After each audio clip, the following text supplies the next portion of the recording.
काही दिवसांपूर्वी लंडनमध्ये मोर्चा निघाला. तिथल्या ख्रिश्चन लोकांनी किंवा तिथल्या स्थानिक इंग्रज लोकांनी तो मोर्चा काढला. तो कोणाच्या विरोधात काढला?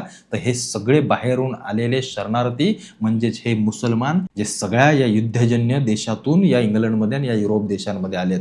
आता त्या देशामध्ये कुठला भाजप नाही, कुठला RSS नाही, कुठला बजरंग दल नाही, कुठली विश्व हिंदू परिषद नाही, पण तिथल्या स्थानिक लोकांना, तिथल्या इंग्रज लोकांना वाटतंय की हा येणाऱ्या काळातला धोका आहे आणि आपल्या सालं लोकांना सांगायला गेलं की म्हणतात सालं तुम्ही धर्माधर्मामध्ये विष पेरता. एकच सांगतो, ज्या देशामध्ये यांची लोकसंख्या वाढेल ना, त्या देशामध्ये हे तिथल्या स्थानिक लोकांना जगू देणार नाहीत, तिथल्या संस्कृतीला ठेवणार नाहीत. एवढं फक्त लक्षात ठेवा. आणि याच्यासाठीच म्हणून छत्रपती शिवाजी महाराजांनी स्वराज्य उभं केलंय. हे तुम्हाला आपल्यातले अनेक जण सेक्युलरवाद आणि पुरोगामी आणि या सगळ्या गोष्टी शिकवायला येतील. हे भडवे पहिले गाडीवर पाय लावून पळत सुटतील. पहिले ज्या दिवशी या देशामध्ये असं काही होईल ना, हे पहिले पळत सुटतील. त्याच्यामुळे हा देश हा हिंदूंचा आहे, हे हिंदू राष्ट्र आहे आणि त्याच्यामुळे आपण हिंदू म्हणून एक राहिलं पाहिजे. त्यांनी सांगून दिलं बघा तिथल्या लंडनच्या लोकांनी की हा ख्रिश्चनांचा देश आहे, इथं बाहेरच्यांना कोणी आम्ही सहन करून घेणार नाही. आणि लक्षात ठेवा, या देशामध्ये सगळ्यात पहिलं युद्ध जर छेडलं जाईल येणाऱ्या काळामध्ये तर ते अंतर्गत युद्ध असेल युरोप देशांमध्ये आणि त्याच्यानंतर दुसरं अंतर्गत युद्ध असेल या भारत देशामध्ये, जिथं हिंदू आणि मुस्लिम